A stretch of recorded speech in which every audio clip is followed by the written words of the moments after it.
ልቤን ፈተንኸው በሌሊት ምንም አላገኘ ልቤን ፈተንኸው በሌሊት ምንም አላገኘ በአንደበቴ እንዳልስት ጠባቂ አንተ ነህ በአንደበቴ እንዳልስት ጠባቂ አንተ ነህ። ሕዝቅኤል ምዕራፍ 36 ከቁጥር 26 አዲስ ልብ ነው። እኔ እንቁጣጣሽ ብዬ እመኝላችሁ ወገኖቼ፣ በአርማዶ ያላችሁን መቼም በትኩረት ምትናፍቁ የናመናፈቃችሁ ለእናንተ ምናልባት እንጃ፣ ለእኔ ግን ሌላ የለኝም። ለእኔ እናንተ ናችሁ፣ ለእናንተ ሌላ እንዳለ አላውቅም። በስፋት ስንወያይ ግን እንደሌላችሁ ነው የምመለከት። ገንዘብ አምጡ የሚሉ አባቶች ናቸው የከበቧቸው። ገንዘብ አምጡ አንድ እንኳን ለቄደር መቀመጥ 600 ብር አምጣ 300 ብር አምጣ የሚል ነው አባቶቻችን። ቅዱስ ጳውሎስ እኮ ያለው እንደዚህ ነው። ሐዋርያው ቅዱስ ጳውሎስ በመልእክቱ በአንደኛ ቆሮንቶስ ምዕራፍ 4 ከቁጥር 15 ላይ ብዙ ሞግዚቶች አሏችሁ እንዳሏችሁ ይታወቃል። ብዙ ሞግዚቶች አሏችሁ፣ ነገር ግን አለ እኔ በወንጌሉ ልጃችኋለሁና አባታችሁ ነኝ ይሏል።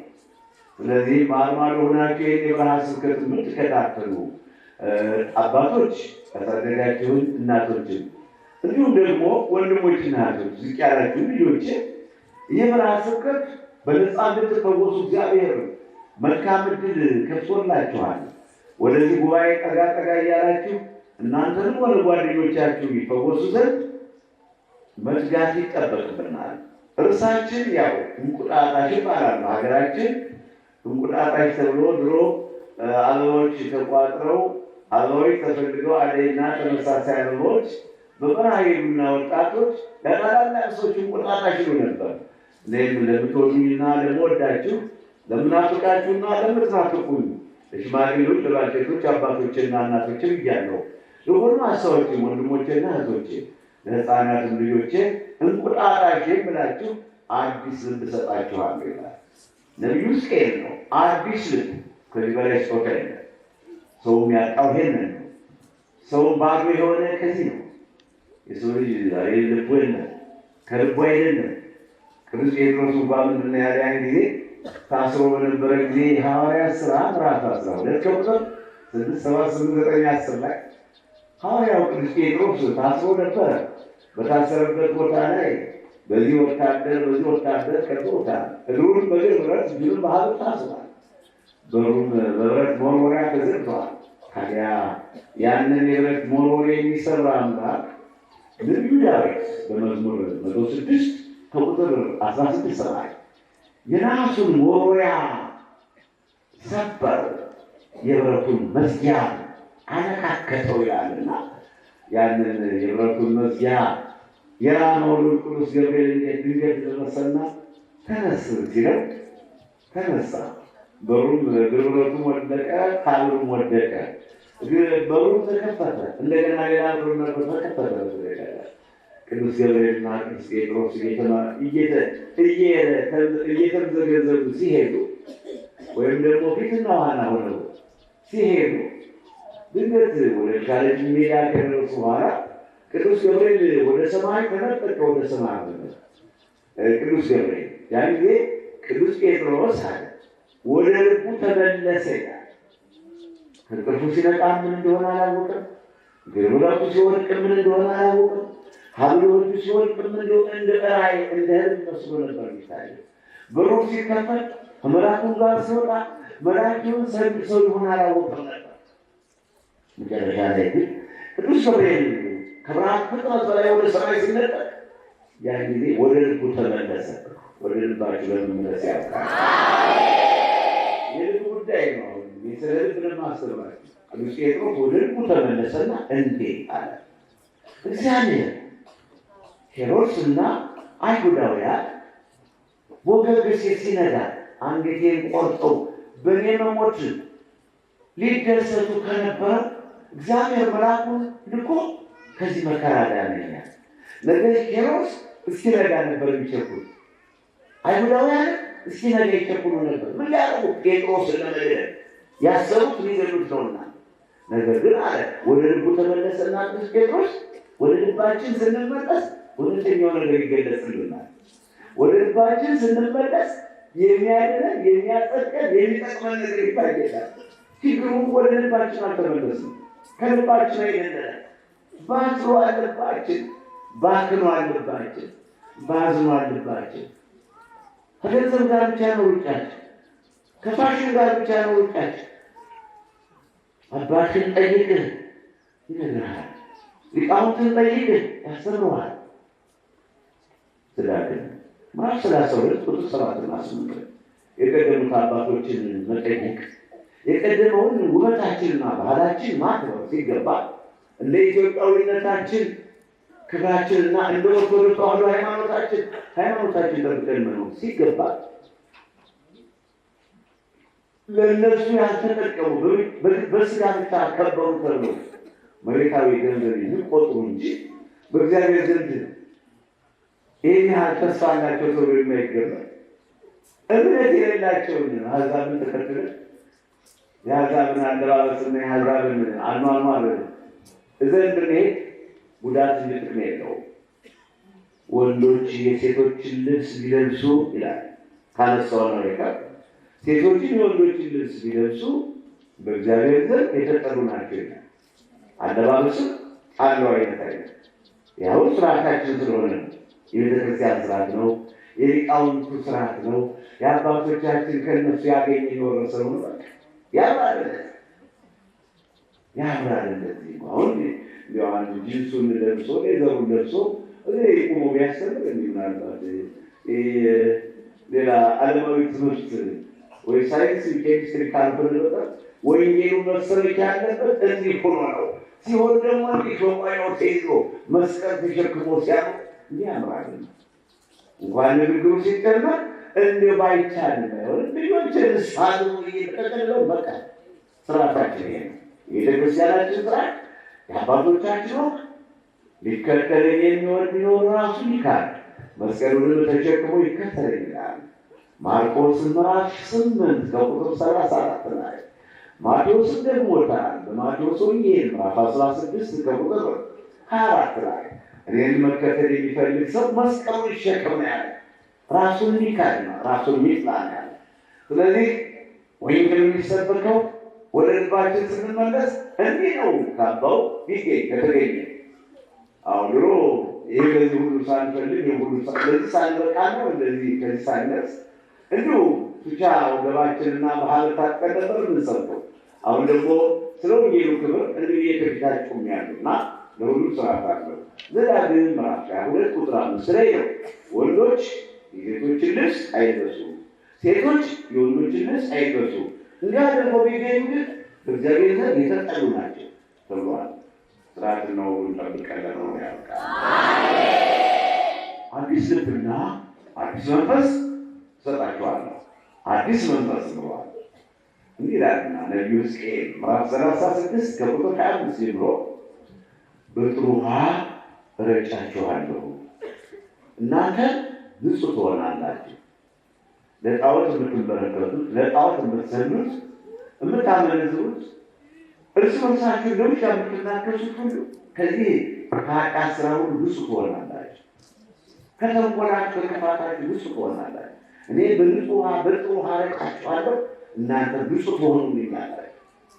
ንጹሕ ስትሆኑ ለጣዖት ከመመልከት ለጣዖት ከመስገድ ስትመለሱ አነ የሰማይ አምላክ እናንተ ሕዝቦቼ ትሆናላችሁ፣ እኔ ደግሞ አምላካችሁ እሆናለሁ።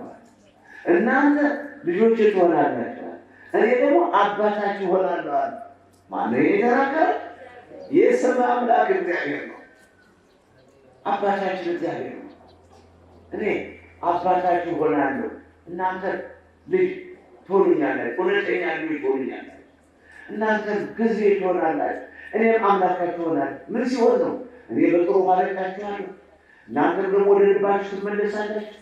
ለጣዖት ሳይሆን ጠንበር ሻንቄት ከማለት ወደ ጠንቋይ ከመሄድ አንዱን ድንበር ከማፍረስ በረት ከመክፈት የሰው ደም ከማፍሰስ ትመለሳላችሁ። የሰው ዋርሳ ከማውረስ ትመለሳላችሁ። ያን ጊዜ ልጆች ትሆናላችሁ ይላል የሰማይ አምላክ። አሁንም ሕጉን ጠብቀን ለመኖር ያብቃን። የበረሃው ስብከት ይህን ይመስላል። አዲስ ልብና አዲስ መንፈስ እሰጣችኋለሁ፣ እናንተ ልጆቼ ትሆናላችሁ፣ እኔም አባት ሆናችኋለሁ እንዲህ ይላልና ይህንን እኔ የድንጋዩን ልባችሁን አውጥቼ ጥለዋለሁ አለ። ኦፕሬሽን የድንጋዩን ልባችሁን እንዳለት ድንጋይ የጠበቀውን በጎ ማሰብ የተወውን በጎ ማሰብ በጎ መመኘት የረሳውን የድንጋዩን ልባችሁን አውጥቼ ጥለዋለሁ አለ። ይሰራና የሥጋን ጨምርላችኋለሁ፣ እንዲሁም አዲስ ልብና አዲስ መንፈስ እሰጣችኋለሁ። ርዕሳችን ነው፣ ርዕሱ ነው። አዲስ ልብ አዲስ ለምን ስለሆነ ተራራውን ስናየው ከዚህ ከሳምንታት በኋላ አረንጓዴነት እየጠፋ ነው፣ እየደረቀ ይሄዳል። ያው ምንም ወራቱ ዝናቡ እንኳን ቢቀር ወራቱን አይረሳውምና አሁን እየቀነሰ ሳይሄድ አይቀርም። አረንጓዴነት እየቀነሰ ይሄዳል። ወራቱ ክረምት ወራት እንግዲህ መስከረም 26 ክረምት ይጠቃለላል። ከዛ በኋላ የቸርነቱ ዝናብ ለሚዘንብ መጽሐፍ ቅዱሶችም የመጀመሪያውንና የመጨረሻውን ዝናብ ያመጣዋልና የመጀመሪያው ዝናብ አለ፣ የመጨረሻው ዝናብ አለ። ስለዚህ የቸርነቱ ነው እንጂ ክረምቶች በተወሰነ ሰዓት ይካሄዳሉ። ታዲያ እንግዲህ አሁን በጋ ይህ ደረቅ ነበረ። ምናልባት አንዳንድ ቁጥቋጦዎች ብቻ ነው የሚታዩ፣ በተለይ የማዶ ተራራ ቁጥቋጦዎች ብቻ ነው አጣጥና የተለያዩ ዛፎች የሚታዩ። አሁን ግን ተራራው በሙሉ አረንጓዴ ለብሷል። ገበሬ አላረሰውም፣ ሰው ውሃ አላጠጣውም። በእግዚአብሔር በራሱ በአምላክነቱ በቃ ፍሬውነት በአምላክነቱ ፍሬውን በተነው፣ እርሱም ውሃ ጠጣው፣ ዝናቡን አዘነበ። በቃ እንግዲህ ታዲያ መሬት እንኳን አደራዋን ስትወጣ የተዘራባትን ገበሬ እንኳን ሳይዘራ በመንፈስ የተዘራውን አቅላለ ፍሬ ስታመጣ ማሳዎች ደግሞ ስንዴውን ባቄላውን አፈሩን ጤፉንና ዳጉሳውን ሲያፈሩ ዋሮውን ደግሞ በለሱ፣ ማንጎ፣ አቮካዶ የመሳሰሉ ጥቅል ጎመን፣ ካሮት ሁሉም የስራ ድርሻውን ሲወጣ ማነው የስራ ድርሻውን የሚያወጣው? ሰው ብቻ ነው። ስራ የሌለው ቁም ነገር የሌለው የሰው ቁም ነገሩ መደብደብ ብቻ ነው፣ መስረቅ፣ ማታለልና ማጭበርበር።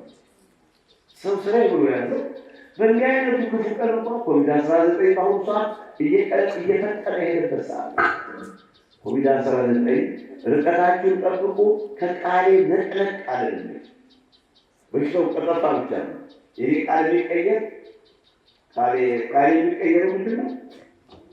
በሽታው ሲጠፋ። በሽታው ካልጠፋ ምን ጊዜ ርቀታችሁን ጠብቁ ይላል። በሽታው የሚቀለል ይበርታል። ምን ጊዜ ርቀታችሁን ጠብቁ።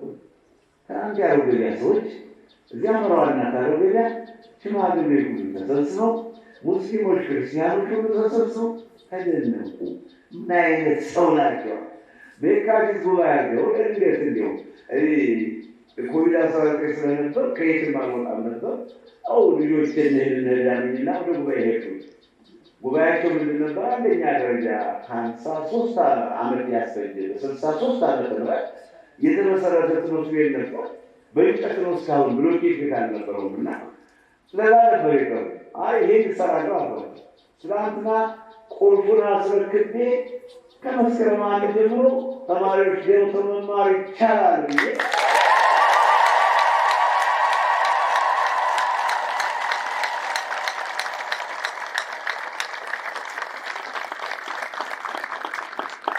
ወንበሩን ብላክ ወርዱን ሁሉንም አስረከብኩና ታዲያ ግራ ገባቸው ይችላሉ። ምን አይነት ሰው ሁለት ወር ሳይቆራ ሁለት ብሎ አንዱ 4 ክላስ ሌላው ደግሞ ቤተ ሙከራ ራሱ ይቻላል። ዘመናዊ ፕላኑን የጠበቀ ደረጃውን የጠበቀ ምን አይነት ነው? በዛው ላይ ለግንባታና በአናጢነትና በግንባታ የሚረዱ ያው ከኔ የሆኑ ከደዌ ከበሽታቸው የተፈወሱ አናጢነትና ግንበኛነት አስተምሬ አሁን ያን የመሰለ ትምህርት ቤት የሰሩትን ማናርፏቸው መሰራቸው ማህበረ ልማት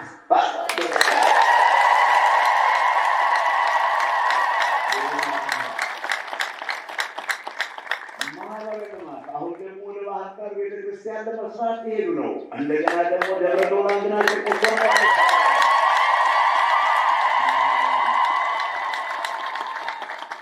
እንዲህ አይነት ስም ሰው እንዲህ አይነት የማይነቃነቅ ደረጃውን የጠበቀ ስም ማህበረ ልማት ለምን ብዙ ስራ ለምን ነው ብዙ ስራ ሰርተዋል አይደለም። ስለዚህ ማህበረ ልማት እና ያርገኛል ተደለ ምን አይነት ሰው ናቸው? የማያደርጉትን የማይናገሩ የተናገሩትን ደግሞ የማያስቀሩ የሚነግር ነው። ማችለው ላልናገር ሰው የፈለገኝ ሰው የተፈለገ እንደ በቃ የሚያባልተዋል ማላረገው ስለማላረገው የማደርገው ደግሞ መወሰን ብቻ መግባት መፈጸም ብቻ ይናላ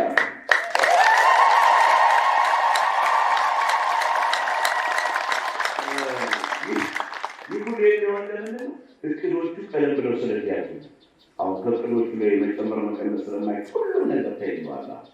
በእቅዶች አንዳንድ ጊዜ የምናስቀረው ነገር ሊኖር ይችላል።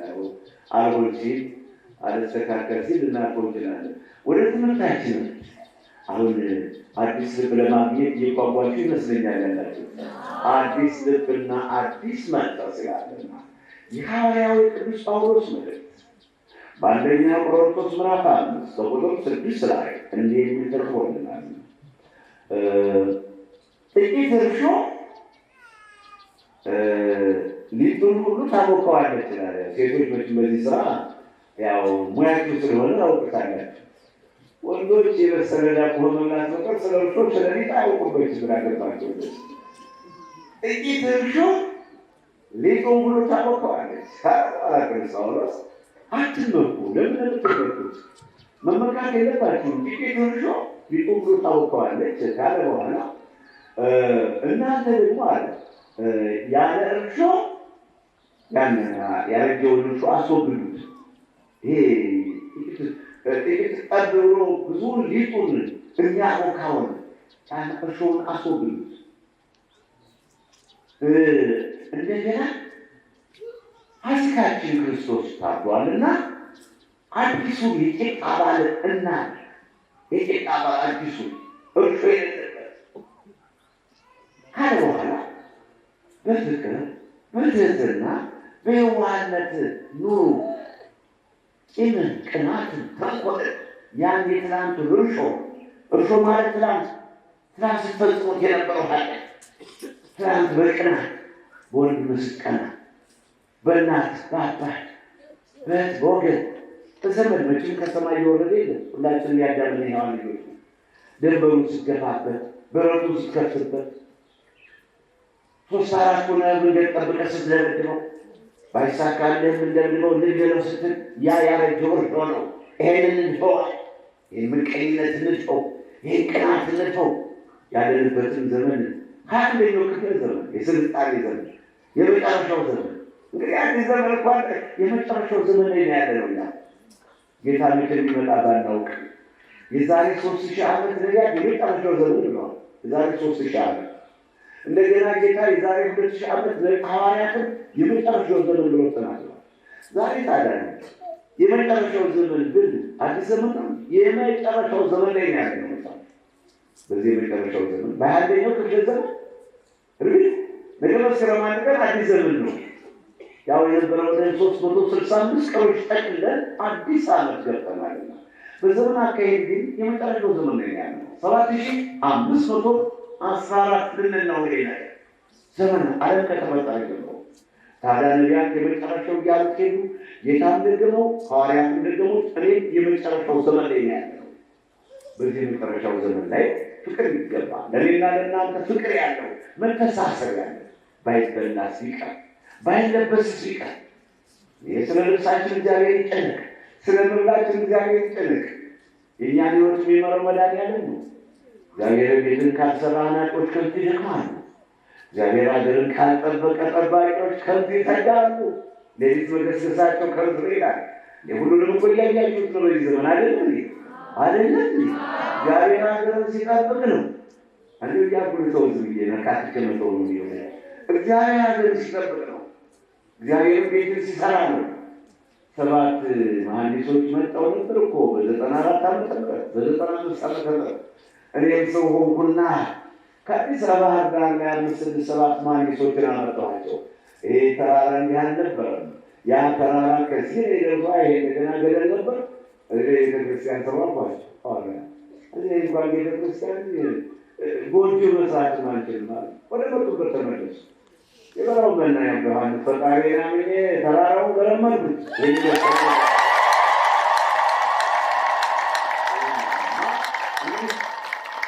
በዲግሪና በማስተር በመሬታዊ ወረቀት ሳይሆን በሰማያዊ ወረቀት ከሰማይ በተወለደ ባለመጣቸው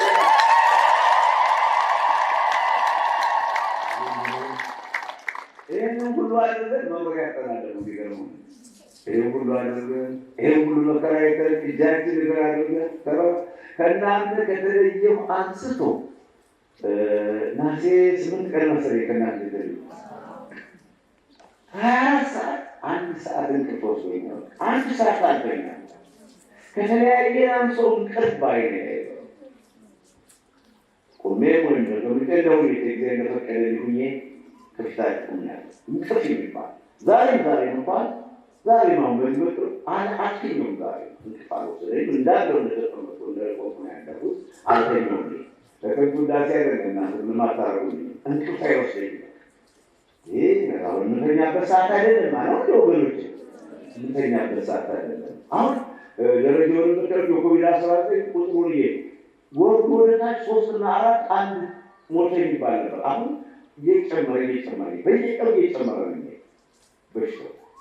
እንዲያው በምሕረቱ ተመልክቶ ኃይሉን አድክሞልን እንጂ እንደ ውጭ ሀገር እንደ ሚላኖ እንደ ስፔንና እንደ እንግሊዝ እንደ ሌሎች ሀገሮች እንደ አሜሪካ ቢሆን ኑሮ ምን መረሻ ነበረን? ወደ ትምህርታችን እንመለስ። ምናለቅስበት ሰዓት ነው። በእርግጥ ዛሬ እንቁጣጣሽ በሀገራችንም የዘመን መለወጫ ስለሆነ ሰማዩ ተደስቷል። ያ ጨለማ የሆነ ደመና ተበትኖ ሰማይ ጉድ መስሎ ነው የሚታየው። ወደ ውሃው ብትሄዱ ፏፏቴው ንድፍ መስሏል። ጭቃዝ ይሄድ የነበረው ውሃ ሁሉ ጠርቷል። ባህሩን ብትመለከቱት ሁሉ መስሎ ነው የሚታየው። መሬቱም ደርቋል። ጭቃ የለም። የአየሩ ጸባይ ተስማሚ ነው። ስለዚህ በዚህ ላይ አሁን እኔና እናንተ እንግዲህ የነበረውን ዘመን ጨርሰን መስከረም 1 ስንል ማልቀስ የለብንም። የነገር ሁኔታ በልባችን ብናለቅስም ብናዝን ሀዘኑን ባንተው ብዙ በዚህ ቀን የደስታ ቀን ስለሆነ ያ ክረምት አልፎ ያ ነጎድጓድ አልፎ ያ ወጀቡ በረዶ አልፎ ያ ጎርፉና ውሃ ሙላት አልፎ ስደታችሁ በክረምትና በሰንበት አይሆን እንደተባለው ያ ክረምት አልፎ መስከረም 1 ብለን ክረምቱን ስናገባለን ለነገረት ዛሬ ጀምሮ ብዙ ብናለቅስበት ሰዓት አይደለም። ከዛ በኋላ ግን ወደ ቀድሞ ስራችን እንመለሳለንና አዲስ ልብና አዲስ መንፈስ ሰጣችኋለሁ ይላል ሕዝቅኤል ምዕራፍ 36 ከቁጥር 26 ላይ አዲስ መንፈስና አዲስ ልብ ያስፈልገናል። ያ የነበረው ልብና የነበረው መንፈስ ምታውት ቢያንስ ሰው ብሎ ስጋ ለብሶ ሰው የማይሳሳት የለም። ግን በመሳሳታቸው ይልቅ ስጋ ለብሶ የማያጠፋ የለም። ግን የሌላቸው እኩዮች አሉ፣ ክፉዎች አሉ፣ መመለስ የማይፈልጉ ንስሐ የማይፈልጉ የሃይማኖት መልክ የሌላቸው ተጽፏል። በሁለተኛ ጢሞቴዎስ ምዕራፍ 3 ከቁጥር 1 እስከ 7 በዛ በመጨረሻው ዘመን የሚወለዱ ልጆች ይላል እናት አባታቸውን ይክዳሉ፣ ገንዘብን ይወዳሉ፣ የአምልኮት መልክ አላቸው፣ አማኝ ይመስላሉ፣ ወደ ቤተ ክርስቲያን ይመላለሳሉ እና በራካቸው እንኳን ተረጋግተው እንኳን ብለው በፊታቸው ማማተር ናቸው። የማከለ ሕይወት የአምልኮት መልክ አላቸው። ነገር ግን ኃይሉን ክደው ወደ ውስጡ ሲሄዱ የላቸው መነገጃ ነው። መሸቀጫ መስቀሉን መሸቀጫ ካህናቶቹ መስቀሉን መነገጃ ነው ያሉ፣ መነኮሳቶቹን ቆቡን፣ ምንኩስናውን፣ ቀሚሱን መነገጃ፣ አባታችን እናታችን እየተባሉ መሪያን የሚያደርጉት በጣም ይላል ሐዋርያው ቅዱስ ጳውሎስ ነው። እንዲሁም ማለት እንዲሁ እምነታቸው ደካማ የሆኑትን ሰዎች እየተሾኮረኩ እየዞሩ እነሱ ይዘዋቸው ይወድቃሉ ማለት ነው። ራሳቸው ጠፍተው አይቀሩም እያለ በዚህ አይነት ፈተና ይሰውረናል። ሁለተኛ ጢሞቴዎስ ምዕራፍ 3 ከቁጥር 1 እስከ 7 የተጻፈው ቃል ያነበብኩላችሁ ተረት አይደለም የማወራው መጽሐፍ ቅዱስ ነው ማለት ነው። የተጻፈውን የማነበው ደግሞ በዘመናችን የሚፈጸመውን ነገራችሁ ነው። ሁለተኛ ቆሮንቶስ ምዕራፍ 2 ከቁጥር 17 ላይ እንዲህ የሚል ተጽፏልና ምንድን ነው ያለው ሐዋርያው ጳውሎስ? እኛ አለ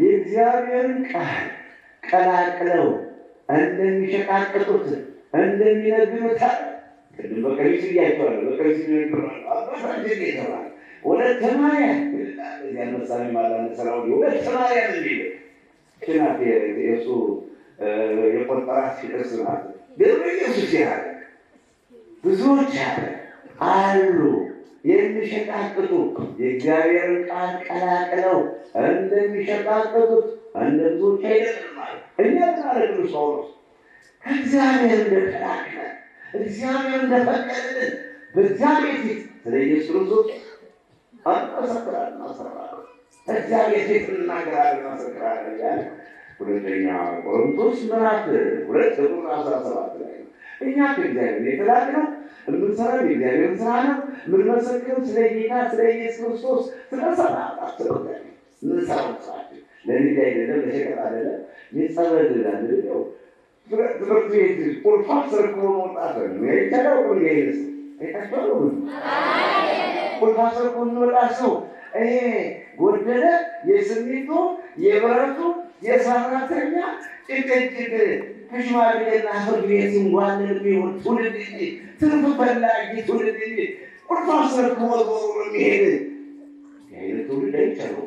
እኔ ራሴ አዲስ ሰው ላይ ገጠመኝ ራሴ አይችልም። ሀብታም እንኳን በሀገራችን ሀብታም አለ ሀገራችን ምድር ማትፈቅር በምድር ላይ የማይኖር ነገር የለም። ግን የራሴ ራሱን በላ ጠጣ ሲል ያለ ወይ ላክስቴና ቦቴች ይስረሱ ጋር ለማንኛት እንደሚያከማችሁ ታውቁት እንደተባለው በመዝሙር 38 ከቁጥር 6 ላይ ያከማቻሉ፣ ይሰበስባሉ። ለማን እንደሚያጠራቅሙ ታውቁት እንደተባለ እንደሰበሰቡ ጥሎ ይሄዳል። እንዲህ አይነት ወርቅ እንዲህ አይነት ስራ አዲስ ነገር በሁለት ወር ሳይሞላው ከማህበረ ልማቶች ጋር ማህበረ ልማቶች በመበርታት እንዴት እንደገዘገነ በአጭር ጊዜ አስረክበን ለአዲሱ ዓመት የተመጡ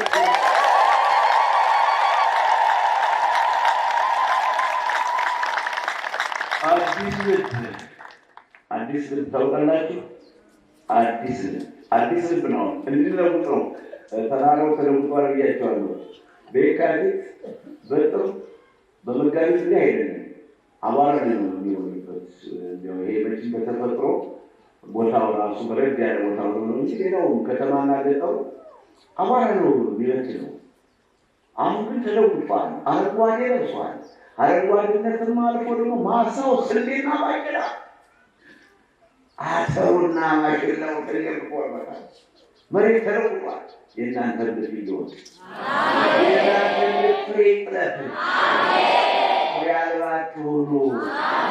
መጽሐፍ ቅዱስ ፍሬ አልባ ፍሬ አልባ ፍሬ ጠሾ ይችላል እና ፍሬ ገዛች በለስ ፍሬ አልባ እንዳትሆናለ አንድ ጊዜ ማቴዎስ ወይ ምዕራፍ 21 ቁጥር 18 እስከ 21 ድረስ ጌታችን ከቢታንያ ወጣና መንገድ ጀመረ። ማኑ ተራበ ይላል። እንግዲህ ስለኛ ራብ ከኛ ለማለት ተራበ። ቀና ብሎ በለስ አንዲት የበለስ ዛፍ አየና ፍሬ እንዳላት ብሎ ቀና ብሎ ሲመለከት ከቅጠል ብቻ በቀር ፍሬ አላገኘባትም። አይ አንቺ በለስ ከእንግዲህ ለዘላለም ፍሬ ይኑርብሽ አለ። እንኳን ታፈራ ቅጠሏ አመረገፈ። ሐዋርያ ሲመለከት ቅጠሏ አረገፈ። ጌታ ወይ ቅጠሏ ወረገፈ አሉት። የስራሽ ቅጣት ብታለበት ይኖራል። ከዚህ በላይ ታደርጋለህ አትደነቁ። እቺ ስለደረቀች አትደነቁ። ተራራውን ተነስቶ ይፈሳላችኋል። አሁን አሜን ለመጠቀም ያውቃል። አሁን የሚፈለግባት ፍሬ ነበር አይደል? ፍሬ ግን አልተገኘባት። ምን አላጣች? ቅጠሉ አላጣች፣ ደረቀች። ለምን ነው እንግዲህ ለማገዶ ሆነ ማለት እናንተ ፍቅር ከሌላችሁ ፍቅር የሰማችሁ ነው።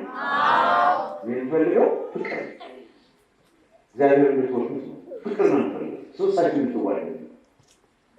እኔ ከእናንተ የምፈልገው ብርና ወርቅ አልፈልግም፣ አልጠይቅም። ትምህርት ቤት ምሳ፣ መንገድ ምሳ አያለብን እንደ ስላሴ ባሪያ ወንጌል ተባለ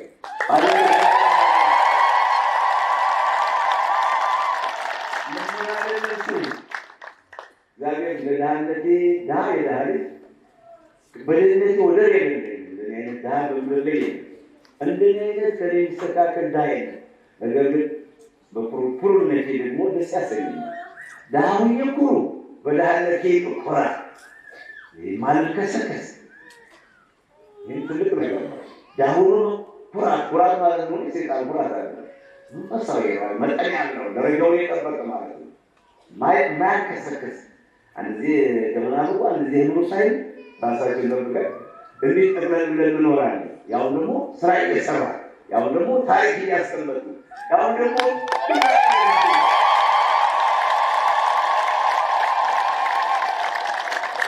ስለልብ አሁን ከልብ ላይ ያለ የጠፋ ግን የሌለው ልብ ነው። አሁን ቅዱስ ዮሐንስ ብዙ በጎች ታርዳሉ፣ በሬ የሚያርዳሉ። ለምን ደግሞ በዚህ ሉካንዳ ምትሉት አላለ ስጋ ቤት በዛም ደግሞ ብዙ በሬ ብዙ ላም ይታረዳል።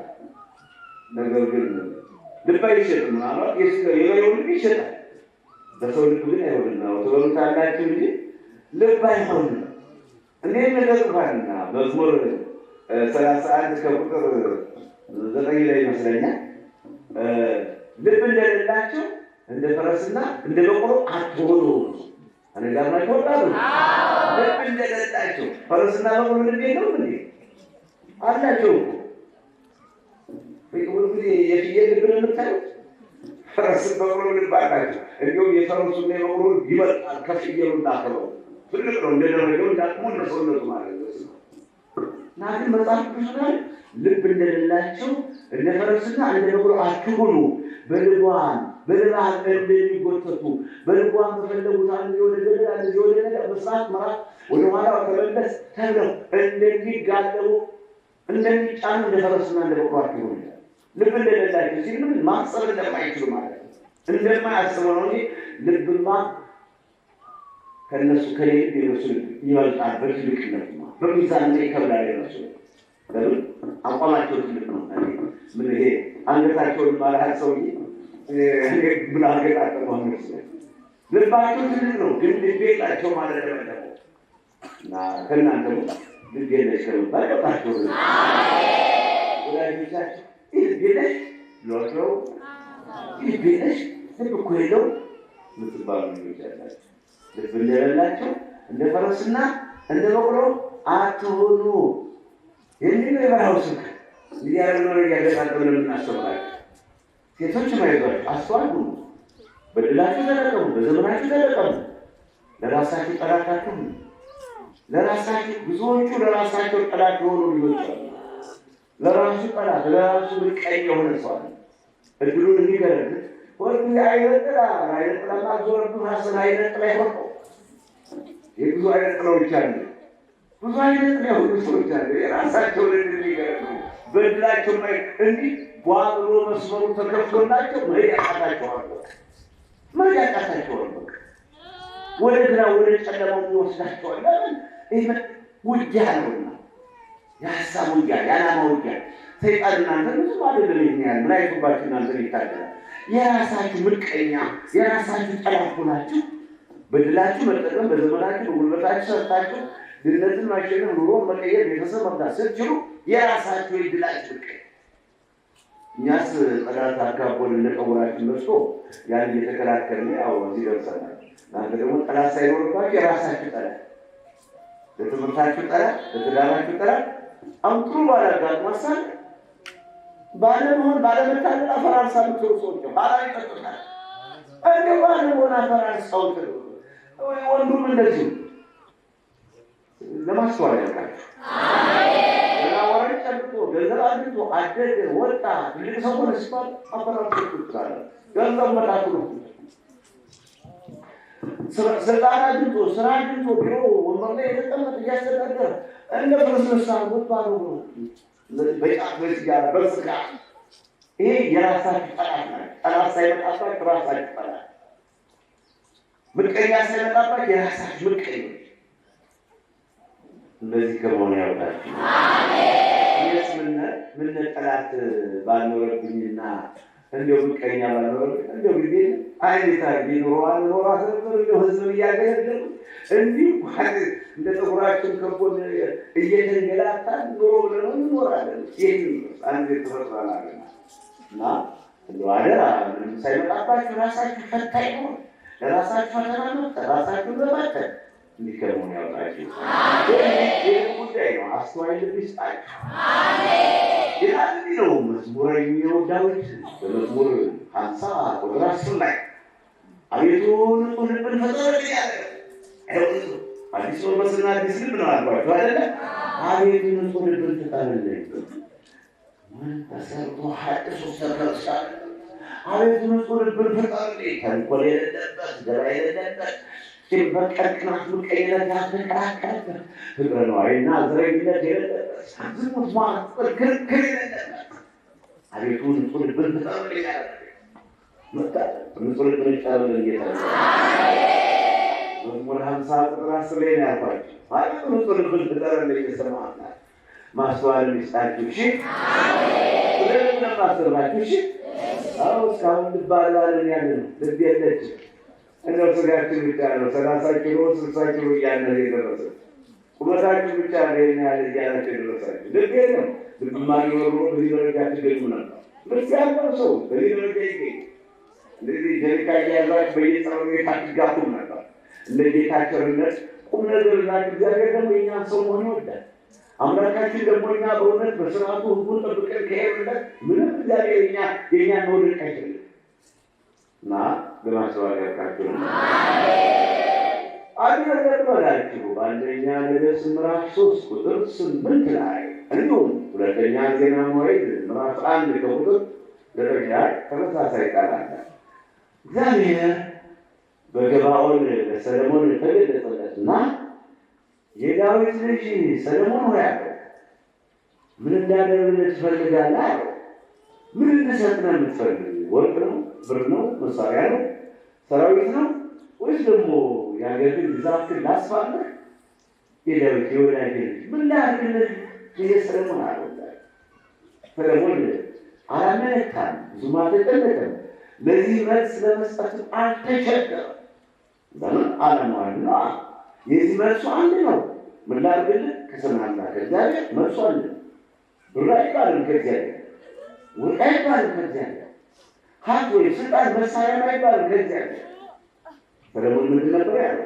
አቤቱ የሰማይ አምላክ እኔ ገና የ12 ዓመት ብላቴና ሳይገባኝ በታላቁ በአባቴ በዳዊት ዙፋን ላይ እስራኤልን ታላቁን ሕዝብ ለመምራት በዙፋን ላይ የተቀመጡኝ አለ ሰለሞን።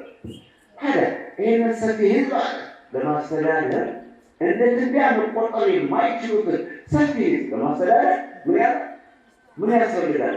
አስተዋይ ልቦና ያስፈልጋል። አስተዋይ ልቦና ያስፈልጋል። ሰውን ለማስተዳደር አስተዋይ ልቦና ያስፈልጋል። አገር ለመምራት አስተዋይ ልቦና ያስፈልጋል። እናንተን ለማስተዳደር አስተዋይ ልቦና ያስፈልጋል። አስተዋይ ልቦና ባይኖር 20 ዓመት አልሞላም ነበር። መንፈቅም አልሞላም ነበር። 3 ወር ቁረቆር ማልሞላም ነበር። እዚህ ውስጥ ስንት ሰው ቆረኛል? እዚህ ውስጥ እኮ የሌለ የለም።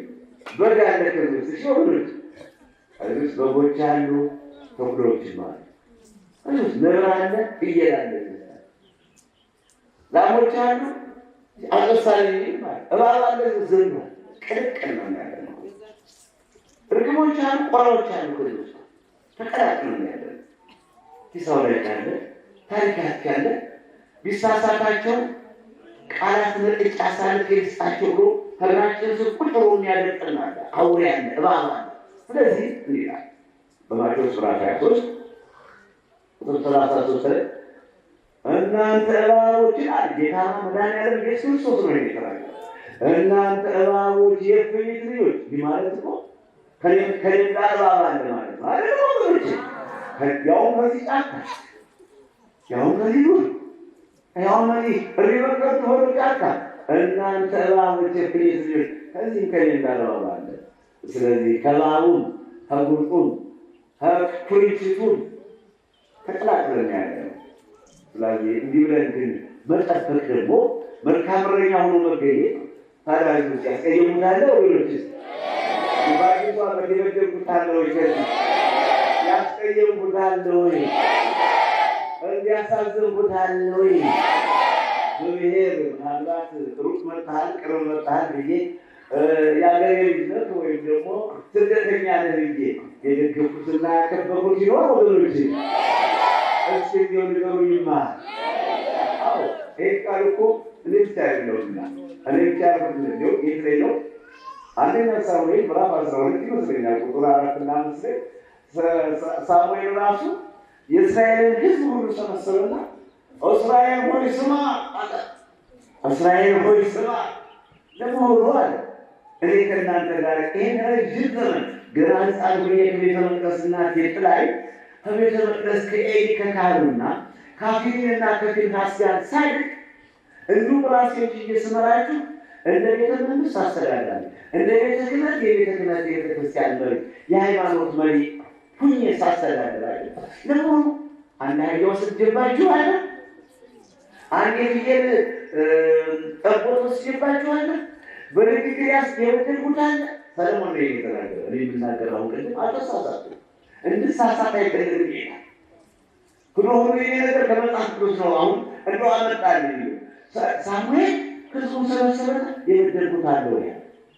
በሬ ወስጄባችኋል? እናንተ በሬ ወስጄባችኋል ወይ? ፍየል ወስጄባችኋል? ብርስ ብያችኋል? ካባስ ብያችኋል? ቆስ ብያችኋል? የበራው መና ይስናል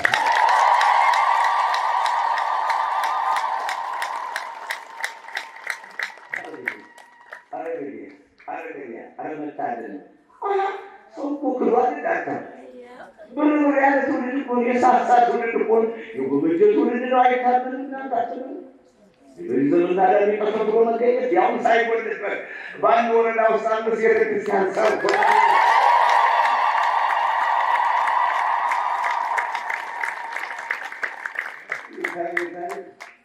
ዲያብሎስና ጉድ ሰራው እኮ ጌታ መድኃኒዓለም ኢየሱስ ክርስቶስ ዲያብሎስን ጉድ ሰራው።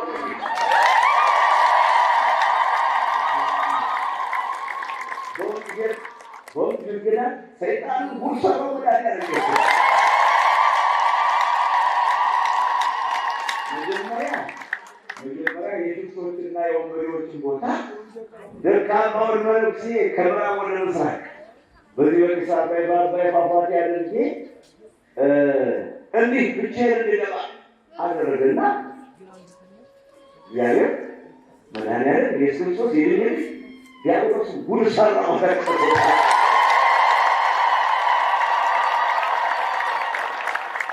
እንደው ሰይጣን ሰብስቦ በባሮስ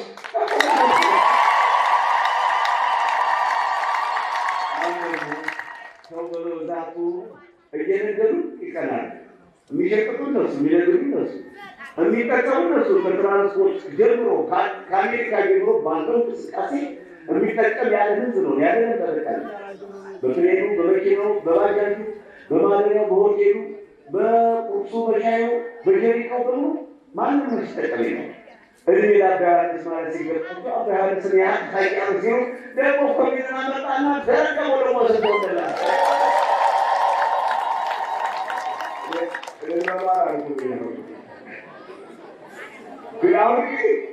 ለምን ሰው መጣ? ሞተዋል፣ ታመዋል፣ ታስረዋል አትሁሉ ሲሆን ነበር አይደለም። በዚህ ጊዜ ያሉ ሰዎች ዘንደው ወዳለ ሰው እንዳይመጣ ነው።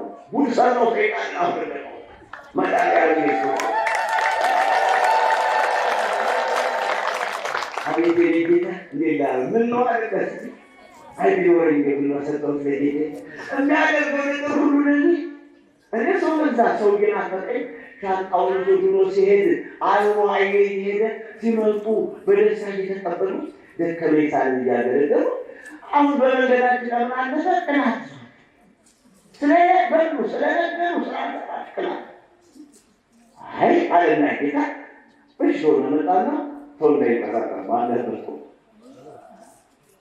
አሁን ደግሞ ቅብቅ ያደረገበት ግማሹ ሰው ቀረብን ይላል። አሁን ደግሞ ግማሹ ደግሞ ወንቅሸት ሰላም ደስኬት ነው።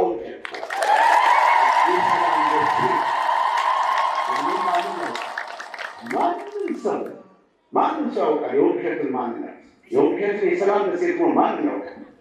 አሁን እናስጨንቃቸው ብቻ ነው፣ እንፈታተናቸው ብቻ ነው። ምናልባት እንዲሆን ያህልን አደናገርን የምናገኘው ቢኖር የሚል ቃል እንጂ ወንቅሸት ነው የሰላም ደሴት ነው። ሶሚያቱን ካለ እየባሰለ እኛ ግን እዚህ ውስጥ የሚፈጠር ነገር ሁላችንም 19 ዓመት አሳልፈን እዚህ ደርሰናል። የተመካካለ እንዴ? የተደባደባለ እንዴ? የሰላም ደሴት ታዲያ የሚባል ቦታ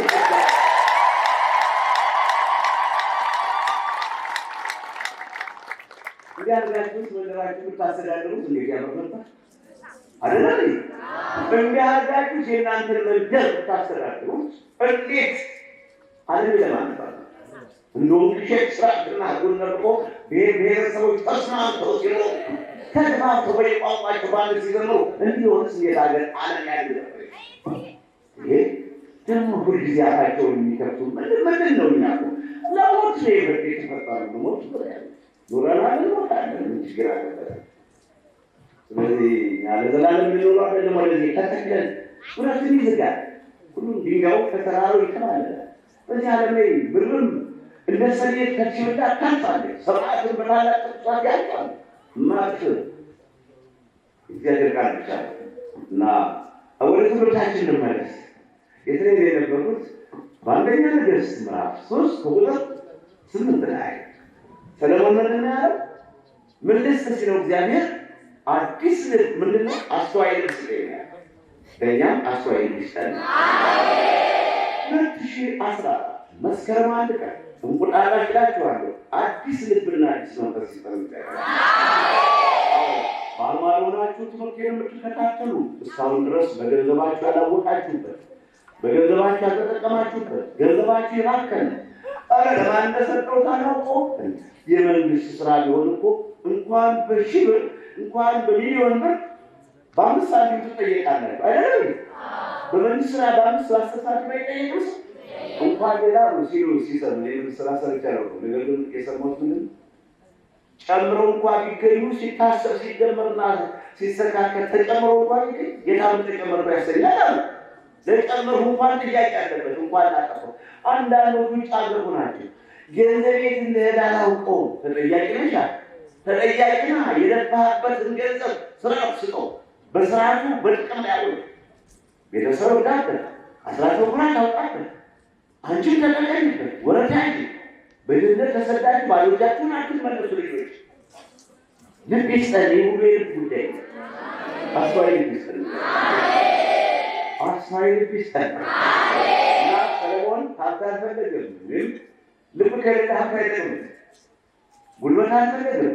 ይህ እናንበሳ አንበሳ ግን እንዲነዋል የኔ ሁለቱ ልጅ ይመጣል። ያንበሳ ኦፎ ጫ ቢጫና አንድ ጊዜ ደቀመጠበት እና አንበሳ ባህል ከአንበሳ ዞን ባህል ልብ ከሌለ ይጠቅማል። ራሴን ይጎዳል። ዋናው ኃይል ኖሬ ወገን ኖሬ መሳሪያ ኖሬ ራሴን ይጎዳል። ልብ ከሌለ ራስን ለመጥራት የሚጎዳው ከልብ ጋር ሲሆን ነው። ሰው የምጠቀሙ ራሳችሁ የምንጠቀሙ ከልብ ጋር ሲሆን ነው። አስተዋይ ልብ ይስጠንላል። ይህ ይመስላል ነው ስብከት ሰለሞን ጥበበኛ ልብ ስጠኛል። አሁን ለኔ ለእናንተም በአዲሱ ዓመት አዲስ ልብና አዲስ መንፈስ ይስጠኛል። እንዲህ ከሆነ መኖር እንችላለን። እንዲህ ከሆነ እናልፈዋለን። ክፉን ነገር ሁሉ እናልፈዋለን። ክፉ ነገር በእኛ አይደርስም። ሁለተኛ ዜና ሞይ ምዕራፍ 25 ቁጥር 2 ላይ እንዴት ይላል? ምን አለ? የእግዚአብሔርን ሕግ ፈጸመ አከናወነ፣ ነገር ግን በፍጹም ልቡ አልነበረም። ያሳዝናል። ነገርናቸው እንግዲህ የተጻፈ ቃል ምንድን ነው? የእግዚአብሔርን ሕግ ፈጸመ። አትግደል፣ አትስረቅ፣ አታመንዝር የተባለው ሁሉ ፈጽመ ማለት ነው። ሄዶ ሄዶ ምናልባት ለጣዖት ሰገደና ነገር ግን በፍጹም ልቡ አይደለም። በፍጹም ልባችን እግዚአብሔር ለመውደድ ያብቃል። በፍጹም ነፍስህ፣ በፍጹም ኃይልህ፣ በፍጹም ልብህ፣ በፍጹም ሀሳብህ ውደድ። ይሄ የተጻፈው ዘዳግም ምዕራፍ 6 ቁጥር 4 ላይ እግዚአብሔር በፍጹም ነፍስህ፣ በፍጹም ኃይልህ፣ በፍጹም ልብህ፣ በፍጹም ሀሳብ ውደድ። ሌላ ሀሳብ ሳይገባ እንዴት የተጻፈው ነው። በተጻፈው ሁሉ ጸንተን ለመኖር ያብቃል። እንዴት ሆነ እንድናለን? የተጻፈው እኮ ነው የሚያነጋግረው። እግዚአብሔርን አገለገለ፣ ሁሉም ፈጸመ። ነገር ግን በፍጹም ልቡ አይደለም ነበር ማለት እንዲናለ በተወሰነ ትክክል አይደል? ተማሪዎች ተማሪ አይደለስ? ተማሪ ናችሁ? መምህር ናችሁ? የተማሪ አይደል? ዲግሪ ዲፕሎማ አይደል? በተወሰነ ይባላል አይደል? 99ን ህጉን ጠብቃችሁ 99ን ህጉን ጠብቃችሁ ባልተጎደል ሁሉም ባለሰማል። ይሄ ማለት ነው እንግዲህ ሁለተኛ ዜና ማለት ምዕራፍ 25 ቁጥር 1 ይያቸዋል። ቁጥር 2 ህጉን ፈጸመ አለ። ነገር ግን በፍጹም ልቡ አልነበረም ማለት 99 ኪሎ ሄዶ የፈረሰበት ጉዳይ ስላለ እንዲህ ከሆነ ያወጣል። አሜን። ለመገኘት ያብቃል። ያው ተደረገ ጋራችሁ የሐዋርያት ሥራ ምዕራፍ 5 ቁጥር 3 ላይ እንዲህ ይላል። ሐናንያ ሆይ አለ ጴጥሮስ፣ ሐናንያ ሆይ በእውነት ገንዘብህን መሬቱን ሽጠህ ገንዘቡን በመደበቅ የእግዚአብሔር መንፈስ እንድታታልል ሰይጣን በልብህ ለምን ገባ? ስለ ልብ አይደለም የምንነጋገረው። ሐናንያን ያታለለው ማለት ነው ሰይጣን። ምን ሆኖ ከልቡ ገብቶበት ሰይጣን ህልብ ሲገባ እናትን ያስክዳል፣ ካህናትን ያስክዳል፣ ሊቃውንትን ያስክዳል፣ ሽማግሌዎችን ያስክዳል። ሰይጣን ከልብ ሲገባ አገሩ ያስክዳል፣ አገሩ ያስቀዳል፣ ሃይማኖትን ያስክዳል። ሰይጣን ከልብ ሲገባ ገንዘብ ያስወድዳል፣ ሆዳም ያደርጋል። እንዲህ ከመሆን ያወጣል። ሐናንያ ሆይ ኧረ ምነው እንዴት መሬትህን ሽጠህ እንደገና ገንዘቡን ልትደብቅ መንፈስ ቅዱስን ለማታለል ሰይጣን ለምን በልብህ ገባ? የገባውን ሰይጣን አውጡ ይጣልላት። ሰይጣን የገባባቸው ሰዎች አሉ።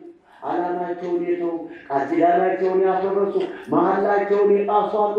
ያሳዝናል። ጌታዬ ከዚያው ላይ መድኃኒዓለም ገበያ ሙስሊሞች አጋሩ ገበያ ሽማግሌዎች ትናንትና ቃል ኪዳኑን የጠበቀ አባት በእውነቱ በዘመናችን የሌለ ባይታዊ ሲሉ ያመሸው ክብር ምስጋና ይሆናል። አሁን የተከፋይ ይዳሳል። ይሄ ሊዳስ ይችላል። ያው ካልተጠየቀው ትተዋለህ፣ ትንሰዋለህ። ጠቅለህ እንደወደቀ ባታነሳው ትንሰዋለህ። ግን ከመሬቱ ይደስ ይለካል። የተነገረ ቃል ይፈርሳል። ማላ እንዴት አይደረግም ወገኖችና ዝናብ ሊመጣ ነው መሰለኝ። አሁንም መሀል ቃል ኪዳናችን ጠብቀን እንደምኖር ያልፋል። ዮሐንስ ወንጌል ምዕራፍ 13 ቁጥር 2 ላይ አሁንም ወንጌል ዮሐንስ ይላልና አሁንም ሰይጣን በይሁዳ ገባ። ምን ያደርግ? ጌታን አሳልፎ ለመስጠት ጌታን በ30 ዓመት በመሸጥ በይሁዳ ልብ ገባ። እንዲህ ከመሆን ይወጣል ይህና ይመስላል። የበረሃው ስብከት እንዲህ ነው። ዝናብ ሳይመጣ እንለያይ፣ እንሰነባበት። ደግሞም ከመንገድ ነው ወደ የመጣ ነው። ከተለያየና ሰው እንቅልፍ እንኳን ለአንድ ሰዓት አልተኛሁ። እንቅልፍ ሳይወስደኝ ነው ከእናንተ የተደረሱ። ሌላው ተው፣ ምግቡን መጠጡን ተው፣ እንቅልፍ እንኳን አልወሰደኝ። እስካሁን ነው አብሮኝ የነበሩ ሰዎች ቀጥታ ስርጭት ነው ያያን ይሰማል፣ ያየኝ ያን የሰማኝ ይሰማል። ስለዚህ ፋጠን የሆኑ ሰዎች አሁንም ከኛ ማለት ነው አዜማ ነው። እንግዲህ ትምህርቱን አዲስ ልብና አዲስ መንፈስ ተላክተዋል። ትምህርቱን ሌላ ጊዜ እናጠቃልላለን። ይሄን ቃል የተናገረው እኔ አይደለም፣ እኔ ልብ አለ አይደለም፣ ለራሴ ልብ የለኝም አይደለም እንዴ? ልብ ያላቸው አሜሪካ ገብተዋል። ዛሬ አሜሪካ ገብተው ወርሳቸውን ነው ሸርሸር ይላሉ።